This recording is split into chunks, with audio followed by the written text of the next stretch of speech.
Higit 90% na ng kinakailangang right-of-way para sa Metro Manila Subway ang naplansya na ng gobyerno. Kabilang narito ang para sa 3 pang istasyon sa Ortigas. Kaya kanina, nag-groundbreaking na para simulan ang construction ng mga ito. Nasa frontline ng balitang yan si Gerard de la Peña. Unti-unti nang nabubuo ang Metro Manila Subway na itinturing na pinakamalaking infrastructure project ng pamahalaan sa ngayon. Ngayong araw, nagkaroon ng groundbreaking para sa 3 estasyon na naguhudyat ng pagsisimula ng konstruksyon. Una riyan ang Shaw Boulevard Station sa Pasig, sa kanto ng Shaw Boulevard at Meralco Avenue.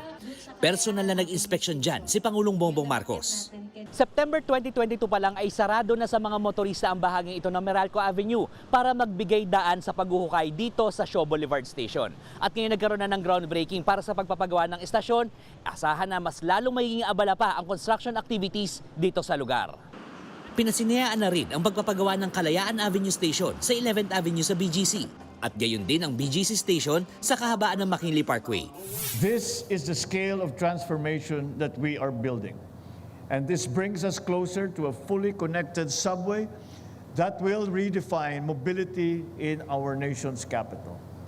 This means workers arriving on time, students getting home earlier, and our citizens regaining hours that we once lost to congestion.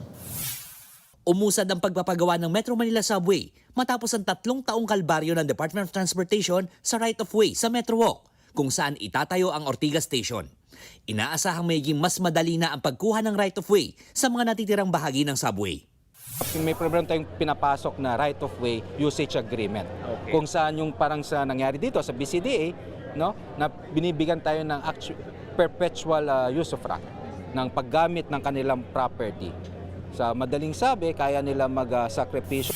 Sa ngayon, mahigit 90% na ang nakuhang right-of-way ng DOTR at inaasahang makukumpleto na ito sa Hunyo.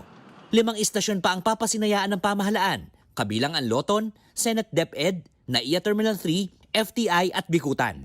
Sa taong 2032 target makumpleto ang Metro Manila Subway. Inaasahang ang biyahe mula Valenzuela hanggang NAIA ay aabutin na lang ng 30 hanggang 45 minuto mula sa kasalukuyang 1.5 oras.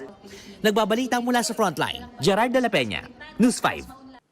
Mga kapatid, Mean Los Baños po, huwag magpahuli sa mga balita at impormasyong dapat ninyong malaman.